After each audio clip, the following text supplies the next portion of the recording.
முடக்குன்னு நோம்பு திறக்கும்போது வேறு லெவலில் சாப்பிட்டு நீங்கள் என்ஜாய் பண்ணுமா, நீங்கள் வர வேண்டிய இடம் பார்த்தீங்கன்னா ஆஃப் ரெஸ்டாரண்ட். இது எங்கே இருக்குன்னு பார்த்தீங்கன்னா ஹெக்டன் அங்கே இருக்க எலங்கா கிட்ட தான் இருக்குது. இங்கே பார்த்தீங்கன்னா நிறைய ஃப்ரைட் ஐட்டம்ஸ் இருந்துச்சு. அதில் பார்த்தீங்கன்னா சமோசா, சிக்கன் சமோசா, ஆனியன் சமோசா, அது கூட பார்த்தீங்கன்னா எக் போண்டா, இந்த ஃப்ரைட் சிக்கன் இருந்துச்சு. அப்புறமா இந்த chicken skewers, boneless chicken strips அப்படின்னு எக்கச்சக்க ஐட்டம், தயிர் வடை, ஷவர்மா ரோலு அதெல்லாம் இருந்துச்சு. ஃபர்ஸ்ட் நம்ம என்ன வாங்கன்னு பார்த்தீங்கன்னா அவங்கள்ட்ட இந்த போன்லெஸ் ஸ்ட்ரிப் தான் வாங்க. இந்த 2 பீஸ் பார்த்தீங்கன்னா 50 ரூபா. ஸோ சாப்பிட்டு வந்து போன்லெஸ் வந்து வேறு லெவலில் இருந்துச்சுன்னு சொல்லலாம். நெக்ஸ்ட் அவங்ககிட்ட நம்ம என்ன ட்ரை பண்ணோன்னு பார்த்தீங்கன்னா இந்த மொஹபத் கா ஷர்பத் அப்படின்னு சொல்கிறாங்க. ஸோ இந்த ட்ரை பண்ண ஃபர்ஸ்ட் டைம் தான் ட்ரை பண்ணேன். அது எப்படி இருந்துச்சுன்னா ஒரு ரூஆஃப்ஸாவில் பால் மிக்ஸ் பண்ணிட்டு அதுக்கு மேலே இந்த வாட்டர் மெலன் சின்ன சின்னதாக கட் பண்ணி போட்டு எப்படி இருக்கும் அப்படி இருந்துச்சு. டேஸ்ட்டு பங்கமாக இருந்துச்சுங்க.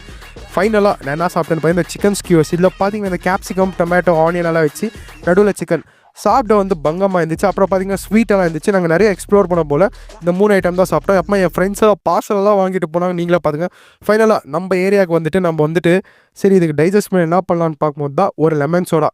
சில்லுன்னு அந்த லெமன் சோடா அடிக்கும் போது அந்த டேஸ்ட்டே வேறு லெவல்டா.